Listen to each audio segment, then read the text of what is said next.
परत एक दीर्घ श्वास. सोडा.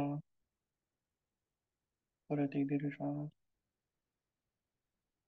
सोडा. ओंकार घेऊ. दीर्घ श्वास.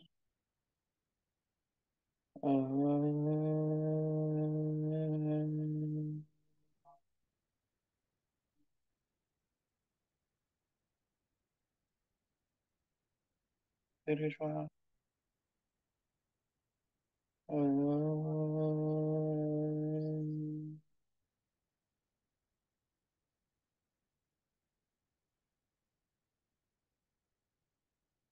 दीर्घ श्वास.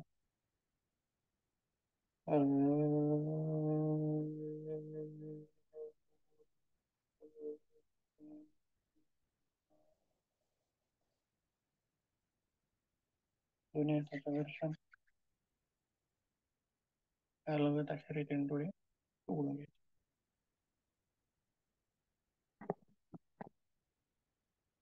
तर गेल्या वेळेस कुठपर्यंत आलोय? मोठं आतड, बृहतंत्र. हा, म्हणजे तिथं पचन संस्था आपली संपत्ती. बरोबर आहे. मुखापासून सुरुवात. मुख.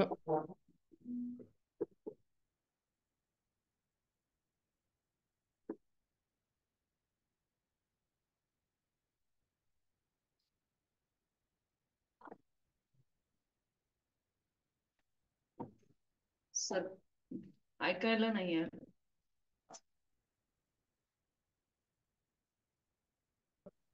घसा. ऐकू येते? नाही ना सर, काहीच नाही. हा, आता येते ना? कॉल आला होता त्याच्यामुळे डिस्कनेक्ट. ठीक आहे. जठर. जठराच्या नंतर लहान आतडे. लहान आतड्याच्या नंतर आतड आणि ॲनस म्हणजे गुदद्वार. मुखापासून गुदद्वारापर्यंत जे जे अवयव आपल्याला पाहण्यात आले ते सर्व पचन संस्थेमध्ये आपल्याला बघितलेली होते आणि ती पचन संस्था तिथं पूर्ण होते. आता पुढील भाग आपल्याला बघायचा आहे तो म्हणजे दुसरी संस्था. ती संस्था आहे कार्डिओव्हास्क्युलर सिस्टीम. रक्ताभिसरण संस्था अशी नावं तिला आहेत वेगवेगळी. बघूया काय आहे.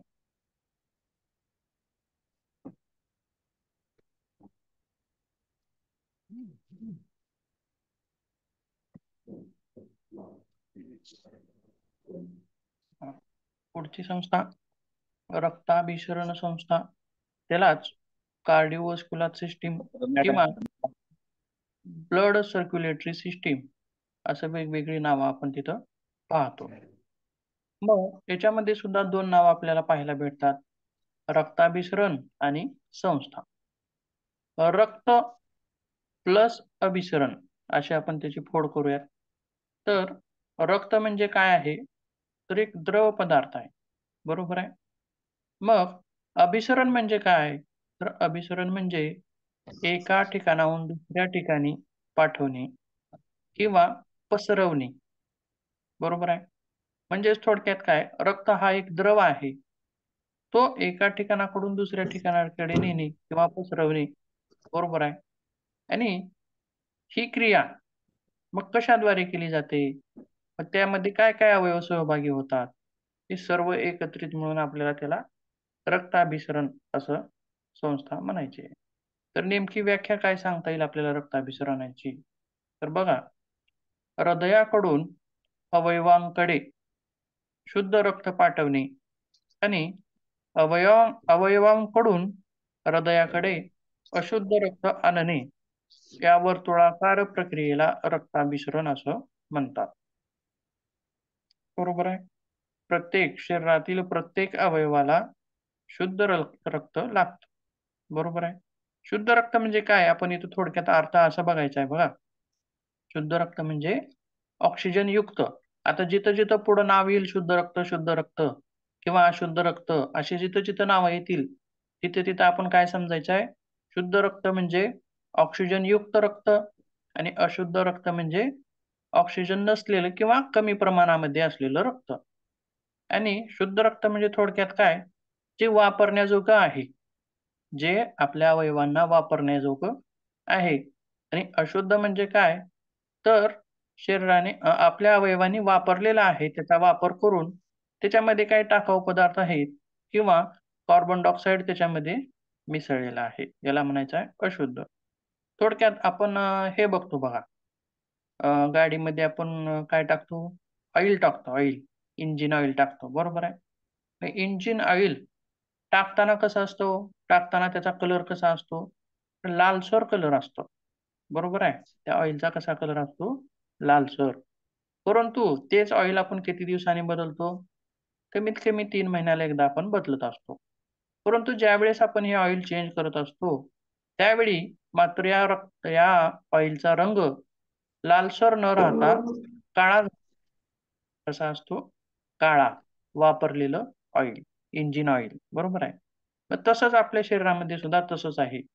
शरीरातील अवयवाने रक्त वापरण्यापूर्वी लाल असतं आणि रक्त वापरल्यानंतर थोडासा त्याच्यामध्ये बदल होतो किंवा त्याला अशुद्ध रक्त असं आपल्याला म्हणायचं आहे. तर मग काय नेमकी व्याख्या काय आहे? तर हे अशुद्ध आणि शुद्ध. शुद्ध पोहोचवणे, नेऊन पोहोचवणे त्या अवयवापर्यंत आणि अवयवांनी वापरलेलं अशुद्ध वापस आणणे, ही जी वर्तुळाकार प्रक्रिया आहे, त्याला आपल्याला थोडक्यात काय म्हणायचं आहे? रक्ताभिसरण असं म्हणायचं आहे. मग ही रक्ताभिसरण प्रक्रिया पूर्ण करण्यासाठी किंवा ही पार पाडण्यासाठी काय-काय घटक आवश्यक आहेत? किंवा त्याच्यामध्ये कोणकोणते अवयव सहभागी होतात? जसं की आपण पचन संस्थेमध्ये वेगवेगळे अवयव बघितले, श्वसन संस्थेमध्ये वेगवेगळे बघितले. तसंच या संस्थेमध्ये सुद्धा 3 अवयव हे मुख्य आहेत. तर कोणकोणते आहेत? एक आहे हृदय, दुसरा आहे रक्त आणि तिसरा आहे रक्तवाहिन्या. आपण संस्था या शब्दाची व्याख्या पाहतानाच म्हणलेलं आहे. एकत्रित बरेच अवयव एकत्र येऊन काम करतात.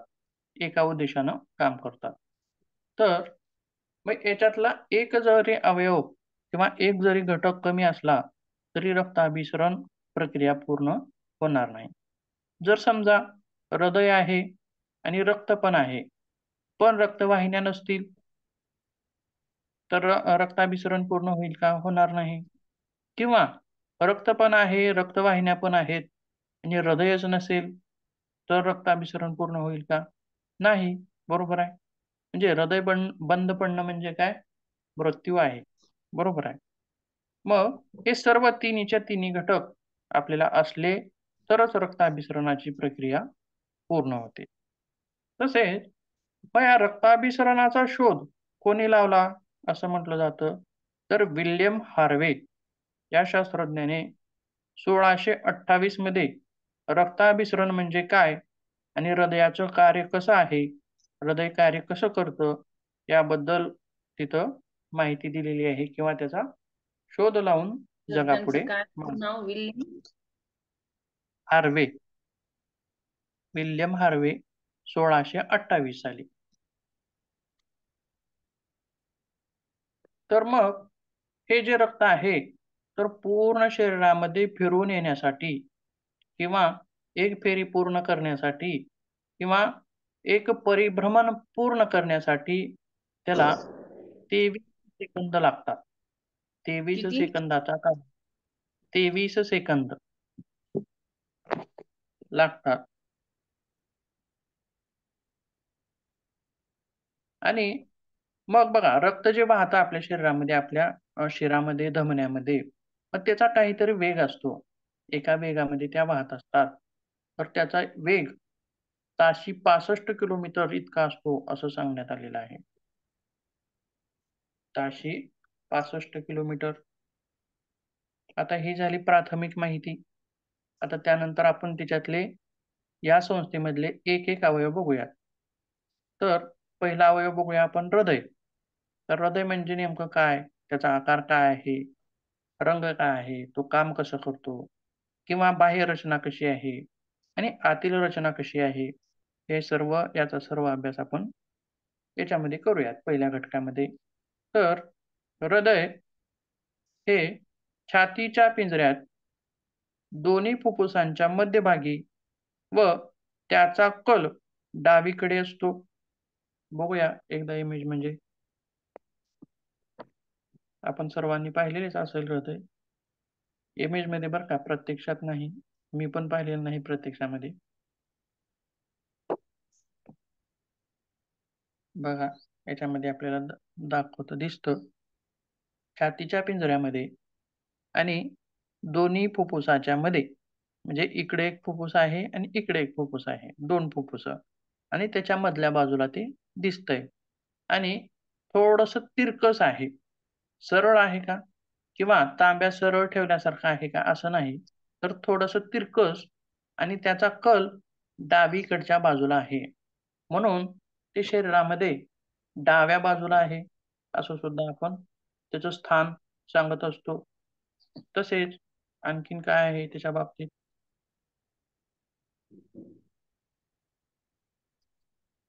हं. तर बघा, हृदयाचे स्नायू किंवा हृदयाच्या ऊती किंवा हृदयाच्या पेशी, तर त्याच्या बाबतीत काय म्हणता येईल? तर या ऊती अनैच्छिक ऊती आहेत. म्हणजे हृदयाच्या ऊती ह्या आपल्या मनाप्रमाणे कार्य करत नाहीत किंवा आपल्या इच्छेप्रमाणे कार्य करत नाहीत. तर त्यांचं कार्य हे आपोआप चालू असतं. ते आपण पुढे पाहणार आहोत नेमकं म्हणजे कसं चालू असतं, कोणती नर्व्हस सिस्टम कार्य करते तिथं. म्हणून यांना अनैच्छिक ऊतींनी बनलेलं आहे हृदय असं म्हटलं जातं. त्यासोबत हृदय हे आकाराने थोडेसे लांबट, म्हणजे आपण थोडक्यात नारळासारखा आकार इथं समजूया. तर आकार कसा आहे? गोल आहे का? नाही. तर थोडंसं लांबट आहे नारळासारखं, आणि वरच्या बाजूस रुंद आहे. वरची जी बाजू थोडीशी रुंद आहे आणि त्रिकोणी आकारासारखं होतं मग हे. मग वरची बाजू रुंद आणि आतून पोकळ आहे. भरीव आहे का? भरीव गोळा आहे का? नाही. तर आतल्या बाजूनं पोकळ. नारळ पण पोकळच असतं बघा. मधली बाजू कशी असते? पोकळ आणि पाण्याने भरलेली असते. बरोबर आहे. तसंच हृदय सुद्धा आपलं आतून पोकळ आहे, वरच्या बाजूस थोडंसं रुंद आहे आणि खालील बाजू मात्र थोडीशी निमुळती होत आलेली आहे. बरोबर आहे. बघा, नारळाचं सुद्धा तसंच असतं. शेंडीचा भाग निमुळता होत आलेला असतो आणि जिकडं केसराचा भाग असतो जटेचा, तो थोडासा भाग रुंद असतो. बरोबर आहे. अशा स्वरूपामध्ये आपण तिथं सांगूया तिची आकृती. आणि याचं वजन किंवा लांबी याच्या बाबतीत काय म्हणता येईल?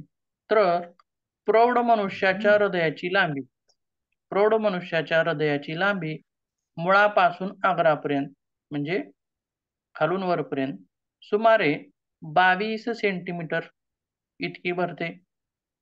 आणि रुंदी 8 ते 9 सेंटीमीटर इतकी भरते. आणि जाडी 6 सेंटीमीटर असून वजन हे 250 ते 340 ग्रॅम इतक्या वजनाचे भरते. हे पुरुषाचं झालं, पुरुषामध्ये.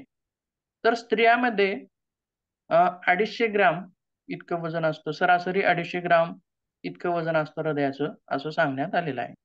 म्हणजे पुरुषाचं थोडंसं जास्त आहे आणि स्त्रियांचं कमी आहे.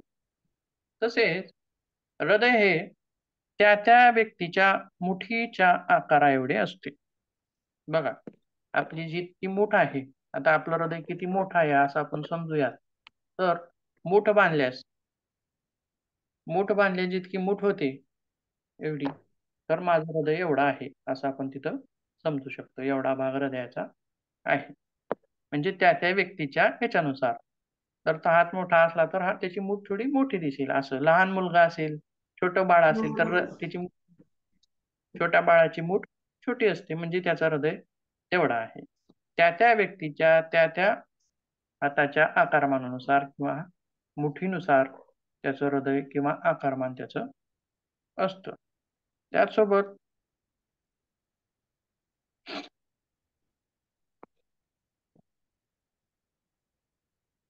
हं, आकाराएवढी असते. तसेच आता बघा, पुढचा भाग बघण्यापूर्वी आपण हृदयाची एकदा आकृती बघूया. मग त्यानंतर परत पुढील भाग बघूया. हृदय नेमकं दिसतं कसं? पहिल्यांदा काय म्हणलं? छातीच्या पिंजऱ्यात आणि दोन्ही फुफ्फुसाच्या मध्ये आहे. असं म्हणलेलं आहे. तर हृदय हे अशा प्रकारचं आहे. बघा, आता याचा सविस्तर अभ्यास आपण पुढे करणार आहोत. आता हे बाहेरून पाहिल्यानंतरची आकृती ही हृदयाची अशी आहे.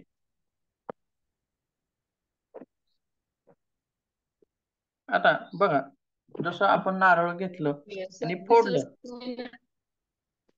दिसलं नाही का? ठीक आहे, मग एकदा दाखवतो.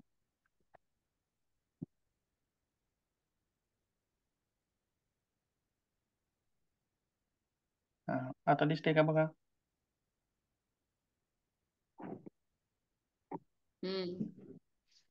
हा, ही काय आहे? हृदयाची आकृती किंवा हृदय हे कसं आहे? बाहेरून पाहिलं तर असं दिसतं. कारण आपल्याला मधला पण अभ्यास करायचा आहे आणि बाहेरचा पण अभ्यास करायचा आहे, दोन्ही भागाचा. तर हे बाहेरून पाहिल्यास अशा स्वरूपामध्ये दिसतं. तर बघा, आता हृदयाच्या भिंतीची रचना. सुरुवातीला आपण काय करूयात? हृदयाच्या भिंतींची रचना. म्हणजे बघा, नारळ कसा आहे? आपण ज्यावेळेस नारळ फोडतो किंवा नारळाची रचना कशी आहे बघा, बाहेरच्या बाजूनं काय असतं? केसर असतं, बरोबर आहे. त्याच्यामध्ये कठीण भाग असतो, कवटी, आणि त्याच्यामध्ये मग नारळाचा भाग असतो, बरोबर आहे. मग त्याच्यानंतर मध्ये पोकळ भाग असतो, बरोबर आहे. मग तशा स्वरूपामध्ये आता हा बाजूचा भाग, बरोबर आहे. जर आपण त्याचा काप घेतला, तर बाजूच्या भागाची रचना कशी आहे? तर बाजूच्या भागाची रचना 3 स्तरीय आहे. किती स्तरीय आहे? 3 स्तरीय. तर कोणकोणते स्तर आहेत ते बघूयात.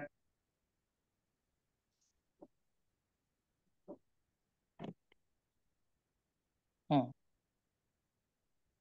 हृदयाच्या भिंतीची रचना 3 स्तरीय असते. त्याला अंतस्तर किंवा अंतरअस्तर याला काय म्हणायचं आहे?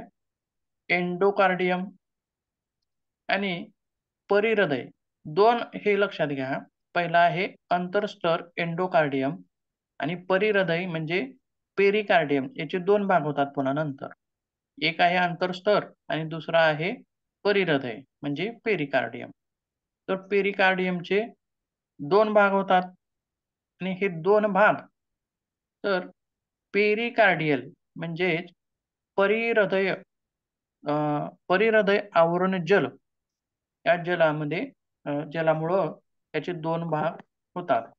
इमेजमध्ये बघूया म्हणजे लक्षात येईल आपल्याला.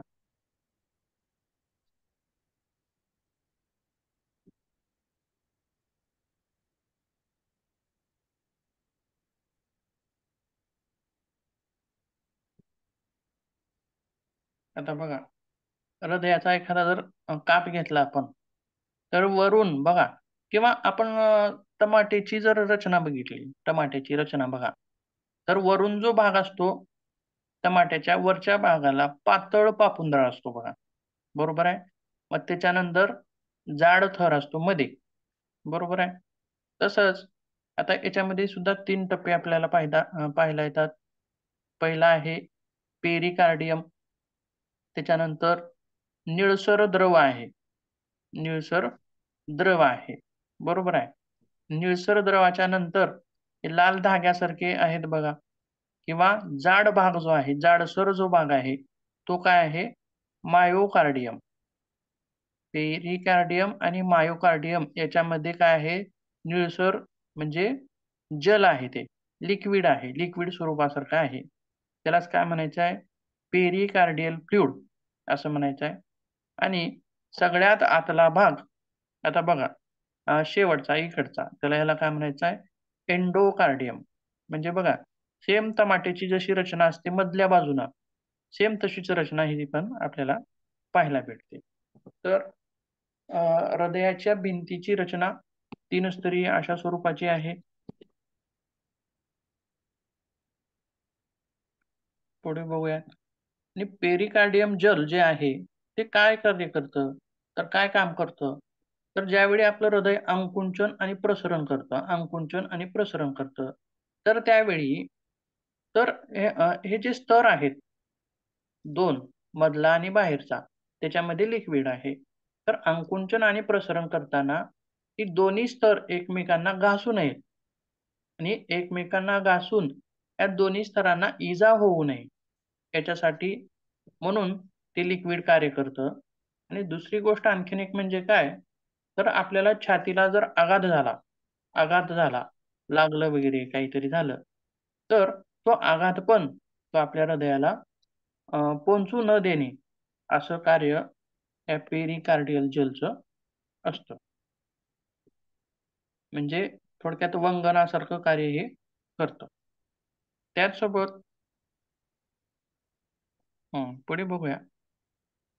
आता ही झाली हृदयाच्या भिंतीची रचना. त्याच्यानंतर हृदयधमनी, कोरोनरी आर्टरी. आता बघा, हृदय काय करतं? पूर्ण शरीराला रक्त पुरवठं. बरोबर आहे. परंतु हृदय कार्य करताना आता यानं काय करतंय? पूर्ण शरीराला तर रक्त पुरवठा करतंय. पण स्वतःला सुद्धा कार्य करण्यासाठी काय लागतं? हृदयाला रक्त लागतं. स्वतःला पण लागेलच की हो, बरोबर आहे. तर मग स्वतःला लागणारं रक्त जे आहे, ते कोणत्या धमन्याद्वारे मिळवलं जातं? तर याची परत एकदा इमेज पाहिल्यानंतर आपल्याला लक्षात येईल बघा. तर वरून ज्या या शिरा आहेत बघा, धमन्या आणि शिरा. लाल रंगाच्या काय असतात? धमन्या आणि निळ्या रंगाच्या काय असतात? शिरा. लाल रंगाच्या काय करतात? शुद्ध रक्त वाहून नेतात आणि निळ्या रंगाच्या काय करतात? अशुद्ध रक्त हृदयाकडे वापस घेऊन येतात. म्हणजे हृदयाचं काम आहे पूर्ण शरीराला रक्तपुरवठा करणं, पण हृदयाला स्वतःला कार्य करण्यासाठी सुद्धा रक्त लागतं आणि ते रक्त पुरवण्यासाठी अशा स्वरूपाच्या किंवा या ज्या शिऱ्या आहेत, त्याला काय म्हणतात? तर करोनरी आर्टरीज. तर बरेच वेळेस आपण हे नाव सुद्धा ऐकलेलं असेल. करोनरी अल्ट्रीज का? Coronary arteries. त्या हृदयाला स्वतःला रक्त पुरवण्यासाठी आहेत किंवा यालाच मराठीमध्ये म्हणतात हृदय धमनी. हृदय धमनी. धमनी.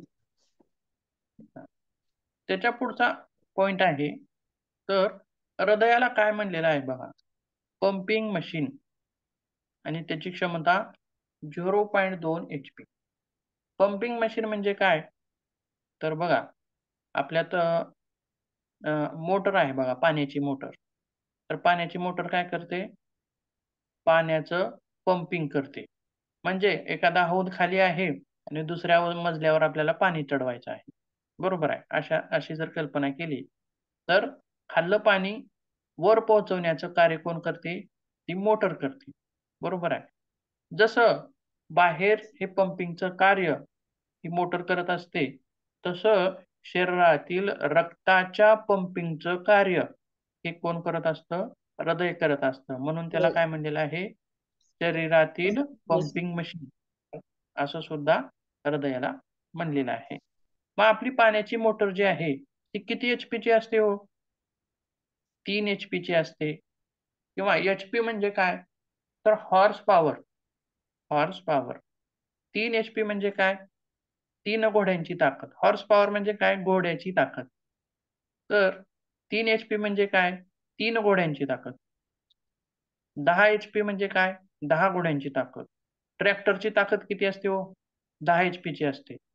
म्हणजे 10 घोड्यामध्ये जितकी ताकद आहे, तेवढी ट्रॅक्टरच्या इंजिनमध्ये ताकद आहे. आणि आपली साधी घरातील जी मोटर वापरतो, त्याची किती ताकद आहे? तर 3 एचपी आहे. आणि ती शेतामध्ये असते बघा मोठी. मग ती किती पाणी काढते हो बघा. बरोबर आहे.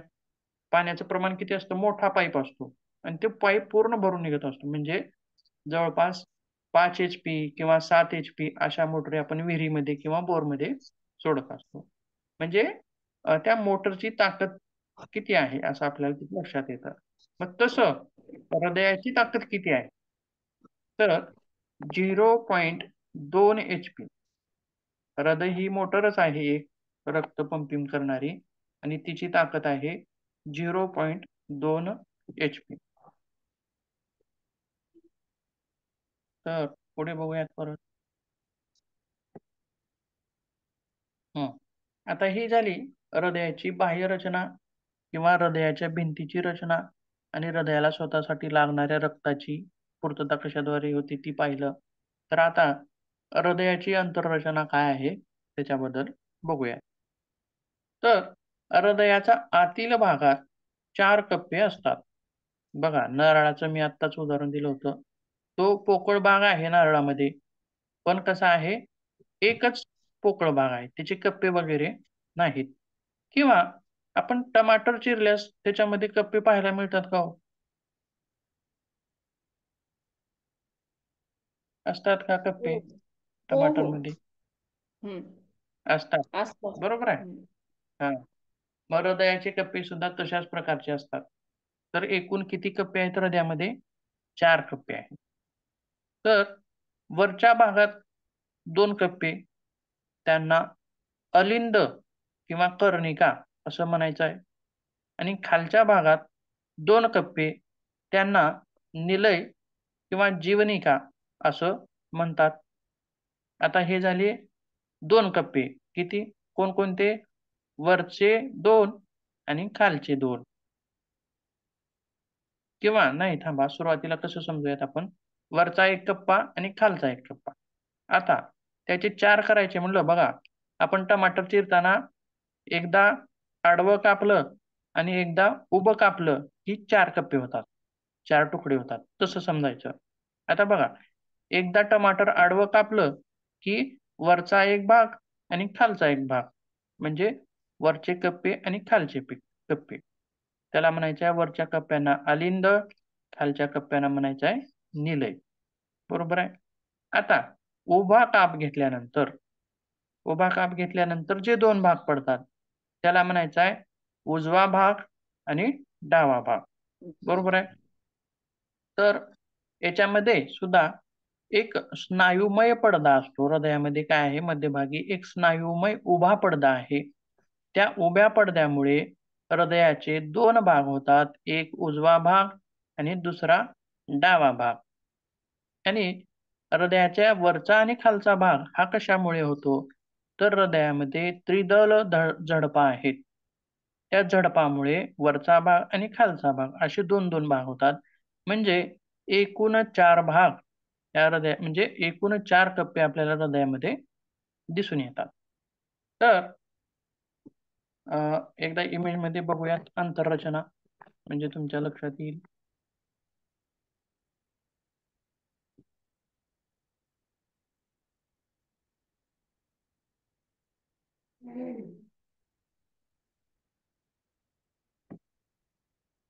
ही बघा हृदयाची अंतर्रचना आहे.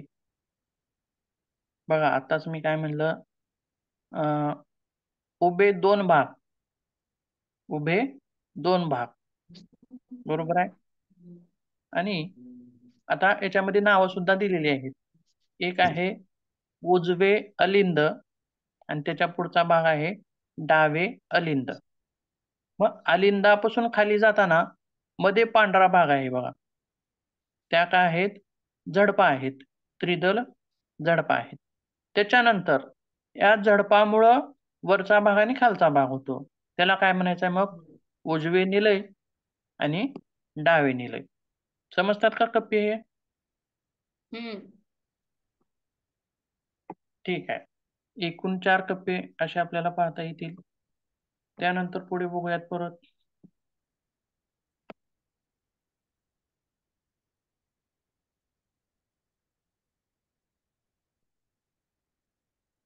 हं. हां. उजव्या भागात अल्प ऑक्सिजन युक्त रक्त असते. अल्प ऑक्सिजन युक्त रक्त असते आणि डाव्या भागात ऑक्सिजन युक्त रक्त असते. बघा, आता आणखीन एकदा परत आपल्याला इमेज बघावी लागेल, म्हणजे लक्षात येईल. आणि डाव्या भागात नसते का? 1 मिनिट थांबा. उजव्या भागात अल्प ऑक्सिजन युक्त रक्त आणि 1 मिनिट. हां, आणि डाव्या भागात ऑक्सिजन युक्त रक्त.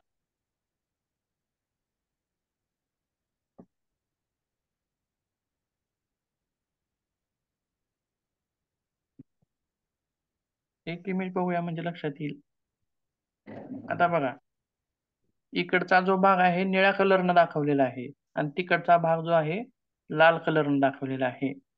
परंतु त्या निळ्या अ, शिरा आणि हे लाल ज्या रंगाची आहे वाकडी, जशी आपली काठी असते बघा, म्हाताऱ्याची काठी कशी असते आणि ती वरून हम्म येऊन खाली गेलेली आहे.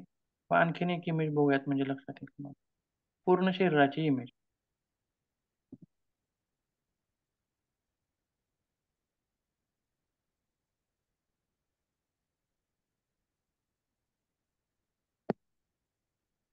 बघा याच्यामध्ये आपल्या लक्षात येईल, समजेल. आपण त्याच्यात थोडक्यामध्ये आपण भाग बघितलेला होता. आता बघा, एक भाग आहे निळा दिसतोय बघा, बरोबर आहे? आणि हम्म वरून वरून एक मोठी निळी शीर जोडलेली आहे वरच्या कप्प्याला, बरोबर आहे? हम्म आणि खालून खालून एक मोठी शीर जोडलेली आहे वरच्याच कप्प्याला. आलं लक्षात? म्हणजेच हम्म एकीकडचा भाग आहे, एकीकडचा निळा भाग म्हणजे अल्प ऑक्सिजनयुक्त रक्त आणि लाल भाग म्हणजे ऑक्सिजनयुक्त रक्त. आलं लक्षात? तर बघा, आता एक-एक कप्पा आपण बघूया. एकेका कप्प्यामध्ये काय-काय होतं आणि अंतररचना त्याची कशी आहे.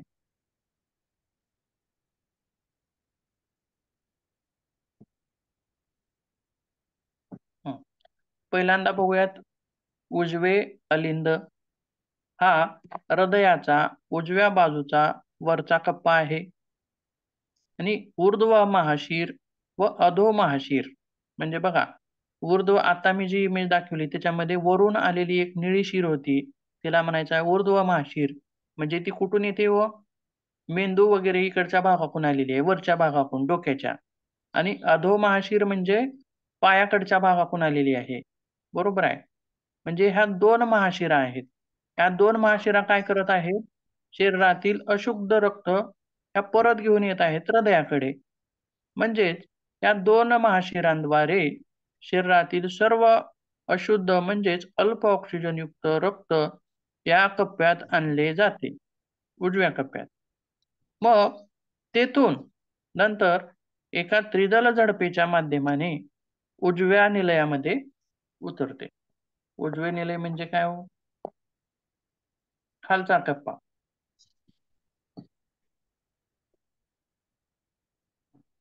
हम्म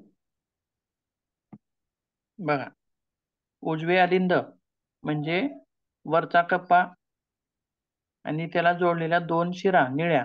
खालून एक आलेली, वरून आलेली ऊर्ध्व महाशीर, खालून आलेली अधो महाशीर आणि आता याच्यामध्ये काय आहे?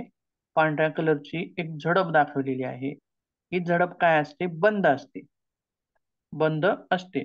पण ज्यावेळी अ, हृदय एक ठोका देतं किंवा हृदयाचं आकुंचन आणि प्रसरण होतं, त्यावेळी काय ह्या झडपा उघडत असतात. एक आकुंचन झालं किंवा एक ठोका पडला की ती ती झडप काय होते? ओपन होते. ओपन झालं की काय होईल मग? वरच्या कप्प्यात असलेलं अशुद्ध सर्व रक्त काय होईल? उजव्या निलयामध्ये येईल. बरोबर आहे? जे उजवं निलय कुठला कप्पा आहे? खालचा कप्पा आहे. बरोबर आहे. आता बघा, उजव्या निलयातून एक बाण दाखवलेला आहे. बरोबर आहे? आणि तो परत निळ्या कलरच्याच शिराला जोडलेला आहे. म्हणजे उजव्या निलयातील अशुद्ध रक्त या या शिरेद्वारे याला काय नाव आहे? फुफ्फुस धमनी. नाव काय आहे? फुफ्फुस धमनी. म्हणजे काय? तर खालच्या कप्प्यातून ह्या 2 शिरा इकडे-इकडे आलेल्या आहेत. 2 दाखवलेल्या आहेत बघा इकडे-इकडं. ही काय आहे? फुफ्फुस धमनी.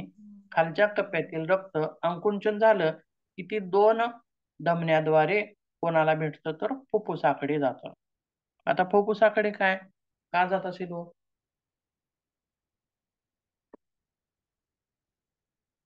फुफ्फुसाचं मुख्य कार्य काय होतं?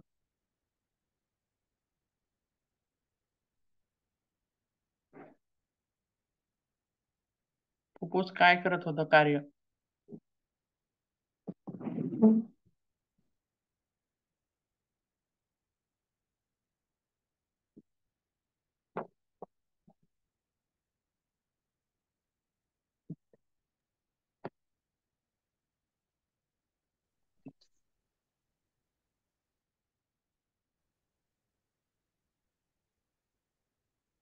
आहात का बघा. हॅलो. फुफ्फुसाचं कार्य काय होतं सांगता येईल? फुफ्फुसाचं मुख्य कार्य काय होतं? फुफ्फुसाचं मुख्य कार्य ते म्हणजे कोशिका ज्या आहेत हम्म. त्याच्यामध्ये ऑक्सिजन हे करणं. हा, बरोबर. फुफ्फुसाचं मुख्य कार्य म्हणजे ऑक्सिजन घेणे आणि कार्बन डायऑक्साईड सोडून देणे. बरोबर आहे. हम्म. ही क्रिया त्याची होती. आणि त्या कोशिकांमध्ये काय होत होतं आपण पाहिलं होतं, त्या कोशिकामध्ये रक्त यायचं आणि त्याच्यामध्ये ऑक्सिजन मिसळायचा आणि कार्बन डायऑक्साईड बाहेर पडायचा. पण आपण हम्म. पहिल्यांदाच मी सांगितलंय, त्याच्यामध्ये जिथं-जिथं शब्द येईल अशुद्ध रक्त आणि शुद्ध रक्त. शुद्ध रक्त म्हणजे त्याच्यात ऑक्सिजन मिसळलेला आहे. हे अशुद्ध म्हणजे नाही किंवा कमी प्रमाणात आहे. तर खालच्या कप्प्यातील फुफ्फुस धमनीद्वारे रक्त दोन्ही फुफ्फुसाकडे जातं. रक्त दोन्ही फुफ्फुसाकडे जातं. कशासाठी? अशुद्ध रक्त शुद्ध करण्यासाठी. लक्षात. म्हणजे शुद्धीकरणाचं काम कोण करते? फुफ्फुस करते. बरोबर आहे. मग त्या फुफ्फुसामध्ये रक्त गेलं, की मध्ये ऑक्सिजन मिसळतो. म्हणजे अशुद्ध रक्त काय झालं? शुद्ध झालं. शुद्ध झालं. बरोबर आहे. ऑक्सिजन मिसळला म्हणजे शुद्ध झालं. मग परत फुफ्फुसाकडून कोणाकडे येतं मग पहिल्यांदा? बघा, डाव्या फुफ्फुसातून अलिंदामध्ये. हृदयात जात असेल ना ते. हो, हृदयाकडेच येतं. वापस हृदयाकडे येतं. मग त्या कोणत्या शिरा आहेत बघूयात. एक मिनिट हा.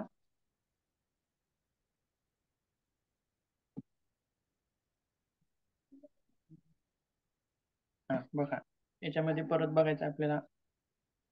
आता उजव्या निलयातून फुफ्फुसाकडे गेलं. पुन्हा फुफ्फुसाकडून खाली नाव दिले बघा, फुफ्फुस शिरा. फुफ्फुस शिरा 2 दाखवलेले आहेत. पण या एकूण 4 असतात. इकडच्या फुफ्फुसाकडून 2 आणि तिकडच्या फुफ्फुसाकडून 2 आणि या ओपन कुठं होतात? डाव्या अलिंदामध्ये. म्हणजे इथलं रक्त काय आता? डाव्या अलिंदातलं रक्त कसं असेल आता? शुद्ध असेल आणि ऑक्सिजन युक्त असेल. मग परत एकदा अंकुंचन झालं हृदयाचं, की इथल्या झडपा उघडतात. इथं कोणत्या आहेत? द्विदल झडपा आहेत बघा. या द्विदल झडपा उघडल्या, की मग रक्त डाव्या अलिंदातून डाव्या निलयामध्ये येतं म्हणजे खालच्या कप्प्यात येतं. आता बघा, त्या डाव्या निलयातून इथं ओपनिंग कुठं आहे हो? बाण कुठं दाखवलेला आहे? आता महाधमनीकडे ओपनिंग आहे. हा, त्याची ओपनिंग कुठं आहे? महाधमनीकडे. आणि ही महाधमनी मग कुठं जाते? परत एकदा मग ती इमेज बघा मोठी शरीरभर म्हणजे असे रक्तवाहिनी, छोट्या छोट्या रक्तवाहिन्या ज्या असतात तिकडे. हा, बरोबर आहे. छान. आता बघा, महाधमनी जी आहे ती सर्व शरीरभर व तिचा पुरवठा होतो शुद्ध रक्ताचा. जिथं जिथं लाल शिरा धमन्या गेलेल्या आहेत. बरोबर आहे. म्हणून अलीकडचा भाग निळा दाखवलेला आहे आणि पलीकडचा लाल दाखवलेला आहे. फुफ्फुसाकडून आलेलं आणि काठीसारखा भाग तिथून वाकडा होऊन खाली आलाय आणि परत 2 पाण्यामध्ये 2 शिरा आणि वरच्या भागातून आता बघा 3 हे आहेत त्याला. 3 ओपनिंग आहेत. एक ओपनिंग या हातामध्ये जाते, दुसरी ओपनिंग तिकडच्या हातामध्ये जाते आणि उभ्या 2 ओपनिंग आहेत. त्या 2 ओपनिंग ह्या वरच्या मेंदूकडे जातात. म्हणजे अशी याची रचना आहे आणि पूर्ण शरीरभर मग त्याची रचना आहे. पूर्ण शरीरात ऑक्सिजनयुक्त रक्त नेण्यासाठी हे कार्य करतात. आता ही झाली हृदयाची अंतर्रचना. त्याच्यामध्ये काय अडचण?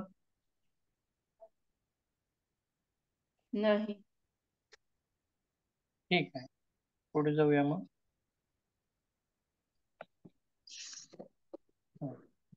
आता हे परत वाचून दाखवण्याची काही गरज नसेल. उजवे अलिंद, उजवे निलय, उजवे निलय, त्याच्यानंतर डावे अलिंद आणि डावे निलय याचं मी काय तर सर्व सविस्तर सांगितलेलं आहे. तर एक मिनिट, त्याच्यात थोडस लेट झालाय मला जॉईन व्हायला. अलिंद म्हणजे हा अलिंद, उजवे अलिंद आणि डावे अलिंद म्हणजे मला थोडस तो शब्द बरं ठीक समजला आहे, नाही. 1 मिनिटामध्ये सांग. आता आपण अलिंद किंवा निलय हा जो भाग बघत आहोत तो हृदयासंबंधित बघत आहोत. आपलं हृदय आतून कसं आहे, पोकळ आहे, जसं की टमाटर असतं. आणि टमाटरला काप दिला आपण की काय होतं, मध्ये कप्पे दिसतात बघा, बरोबर आहे. बरोबर. मग कप्पे जसे टमाटर मध्ये कप्पे असतात तसेच कप्पे आपल्या हृदयामध्ये सुद्धा आहेत. आणि हे एकूण कप्पे 4 आहेत. वरचे 2 कप्पे आहेत आणि खालचे 2 कप्पे आहेत. आणि मधून एक पातळ पडदा गेल्यामुळं त्याला डावा भाग आणि उजवा भाग असे 2 भाग झाल्यामुळं कप्प्याचे एकूण 4 भाग होतात. एक इमेज दाखवतो, लक्षात येईल, मग पुढे जाऊ आपण. याच्यामध्ये बघा, वाचू शकता तुम्ही. उजवे अलिंद म्हणजे हृदयाचा उजव्या भागातील वरचा कप्पा. उजवे निलय हृदयाचा खालचा कप्पा, उजव्या भागातील खालचा कप्पा. डावे अलिंद हृदयाचा डाव्या भागातील वरचा कप्पा. आणि डावे निलय म्हणजे हृदयाचा डावा कप्पा खालचा. आलं का लक्षात? येस सर, येस समजलं. उजवा आणि डावा भाग का होतो, तर मध्ये बघा गुलाबी एक रेष आहे, ती पडदा आहे, हृदयाचा तो पडदा आहे. आणि खालचा आणि वरचा भाग का होतो, तर पांढऱ्या झडपा आहेत. झडपा असल्यामुळे वरचं रक्त खाली येत नाही झडप उघडल्याशिवाय, बरोबर आहे. आणि इकडं पण झडपा आहेत, तिकडं पण झडपा आहेत. झडपामुळं खालचा आणि वरचा भाग होतो आणि मधल्या पडद्यामुळे डावा आणि उजवा भाग होतो. ठीक आहे, पुढे बघूया.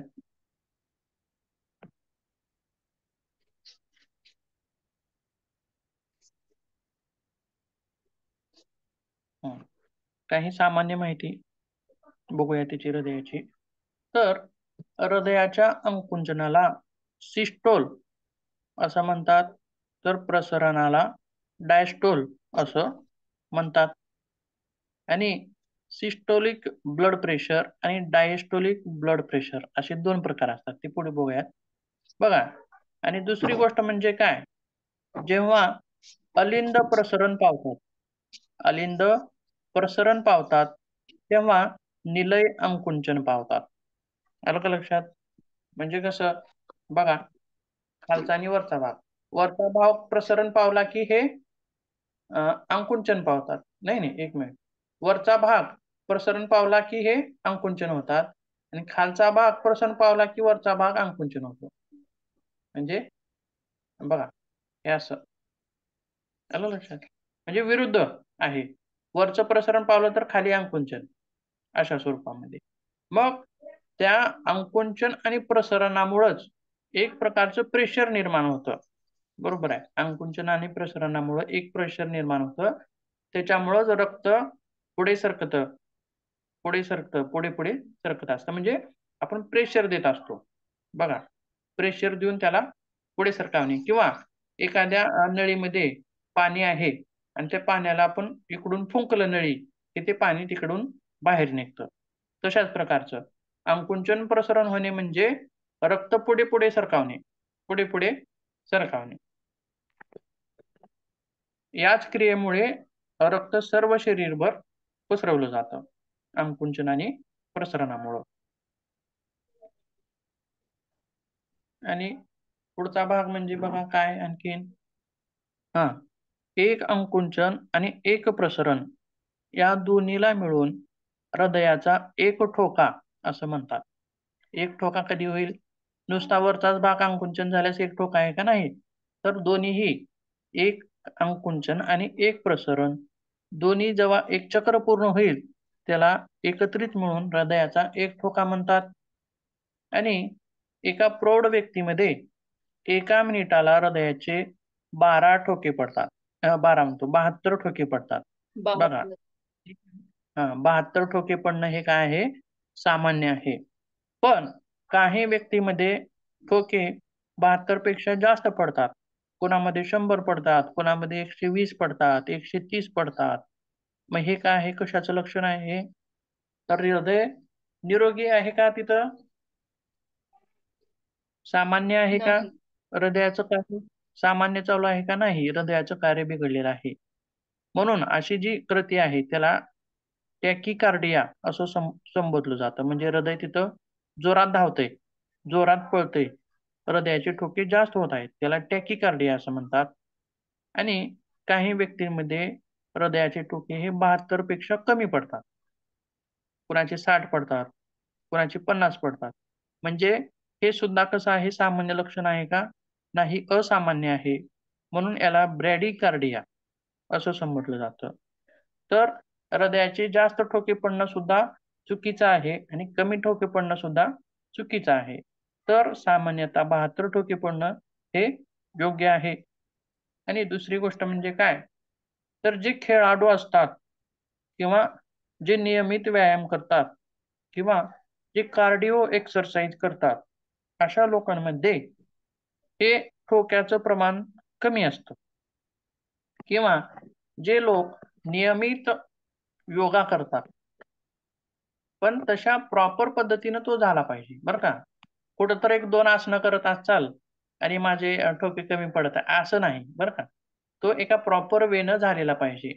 किंवा जे खेळाडू आहेत किंवा जे रनर्स आहेत, ते रेग्युलर त्यांची एक्सरसाइज आहे. अशा व्यक्तींमध्ये हृदयाचे ठोके कमी असतात. मग का असतील हो? मग ते निरोगी नाहीत का?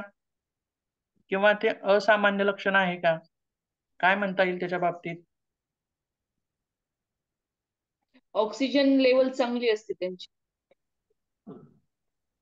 ठीक आहे. आणखीन काही सांगता येईल? निरोगीच म्हणावं लागेल ना सर त्याला. ज्यावेळेस कार्डिओ करत असतो आपण. निरोगी तर आहेतच ते. मग असं का होत असेल?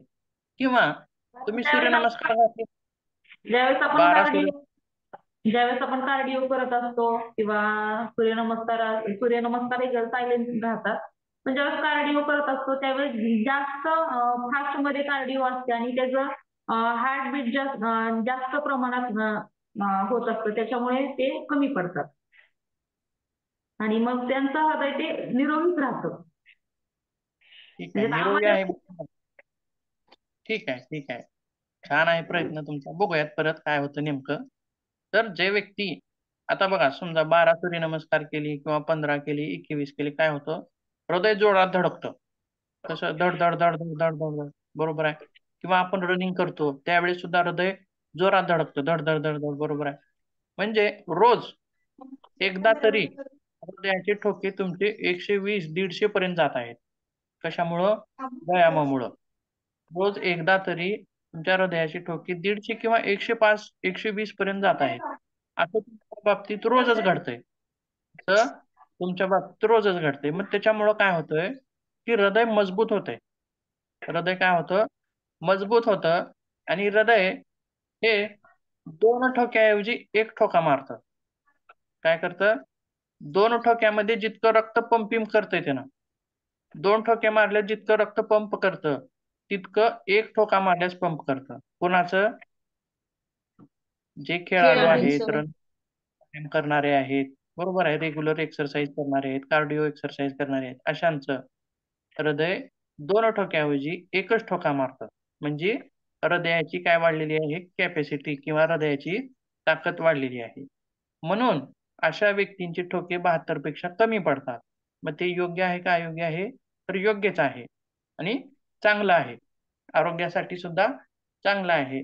आणि ज्यांचं हृदय दिवसातून एकदा तरी 150 पर्यंत जातं म्हणजे व्यायामातून बरं का, नाहीतर तुम्ही दुसऱ्या गोष्टीत म्हणता. व्यायामामुळं. तर अशा लोकांना हार्ट अटॅकचा चान्स 99% लेस होतो. 99% काय होतो? कमी होतो. फक्त 1% होतो. म्हणजे हार्ट अटॅक अशा व्यक्तींना येणार नाही.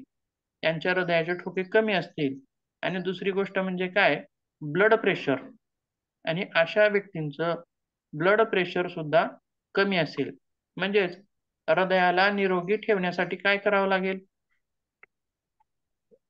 व्यायाम एक करावा. दिवसातून एकदा तरी 150 पर्यंत तरी हृदयाचे ठोके गेले पाहिजे.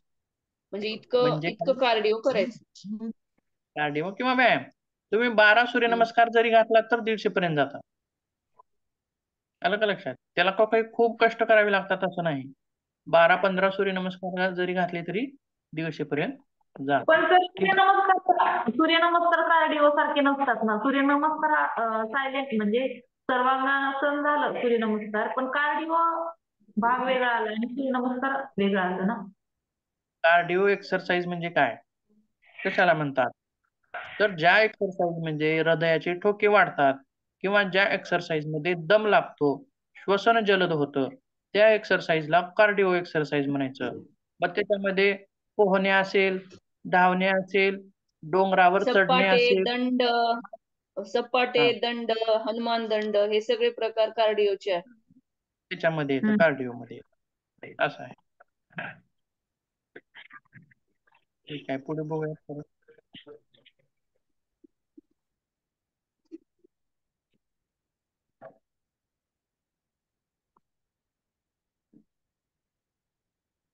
हम्म.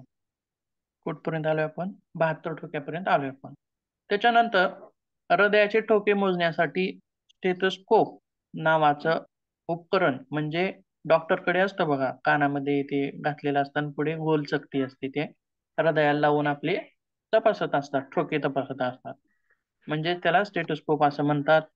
आणि दुसरी गोष्ट म्हणजे सर्वसाधारण मनुष्यामध्ये रक्तदाब म्हणजे रक्ताचं प्रेशर हे कधी असलं पाहिजे? 120 आणि 80 mmHg एवढा रक्तदाब असायला हवा. पण काही लोकांमध्ये जास्त असतं, म्हणजे 140 आणि 100. म्हणजे काय? याला उच्च रक्तदाब असं म्हणायचं आहे, हायपर टेन्शन. आता आपण फक्त रक्तदाब हा शब्द कॉमन झाला. मग तो रक्तदाब कसा? उच्च रक्तदाब का निम्न रक्तदाब? त्यालाच आपण इंग्रजीमध्ये काय म्हणतो? हाय ब्लड प्रेशर आणि लो ब्लड प्रेशर.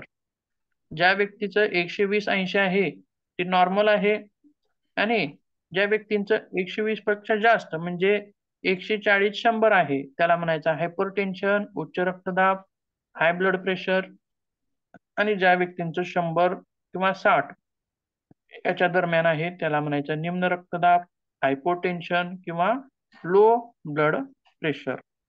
तसेच रक्तदाब मोजण्यासाठी स्पिग्मोमॅनोमीटर नावाचं उपकरण वापरलं जातं.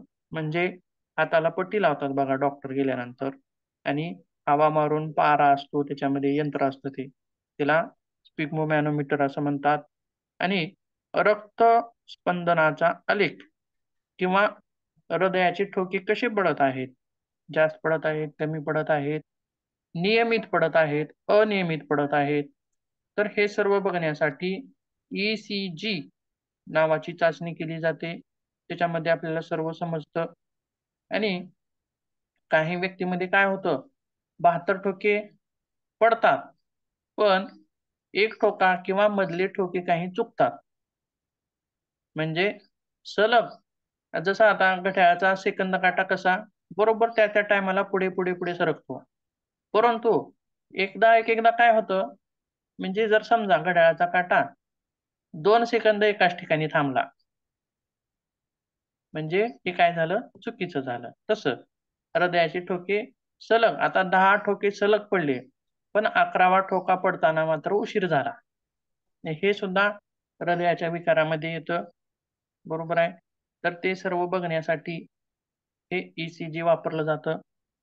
आणि एखाद्या बाळाला जन्मताच हृदयाला हे असतं बघा, बेज असतं, छिद्र असतं, किंवा ज्या बाळाला जन्मता हृदयासंबंधित काही विकार असतो, तर त्या बाळाला ब्ल्यू बेबी असं म्हणतात. आणि पहिली हृदय प्रत्यारोपण शस्त्रक्रिया ही ख्रिश्चन बर्नार्ड यांच्यावरती झालेली आहे, आणि ही दक्षिण आफ्रिकेमध्ये झालेली आहे. त्यासोबत हृदयाचे आणखीन विकार काय सांगता येतील? तर कोलेस्ट्रॉल जमा होणे. बरोबर आहे? म्हणजे आता आपण सुरुवातीला एक बघितलं बघा, हृदयाला स्वतःला काम करण्यासाठी रक्त पुरवठा करणाऱ्या 2 शिरा आपण बघितल्या पहिल्यांदा, बरोबर आहे. मग कोरोनरी आर्टरी डिसीज किंवा कोरोनरी आर्टरी मध्ये जर प्लॅक तयार झाला, बघा तो कसा असतो. हार्ट अटॅक येतो म्हणजे काय होतं नेमकं?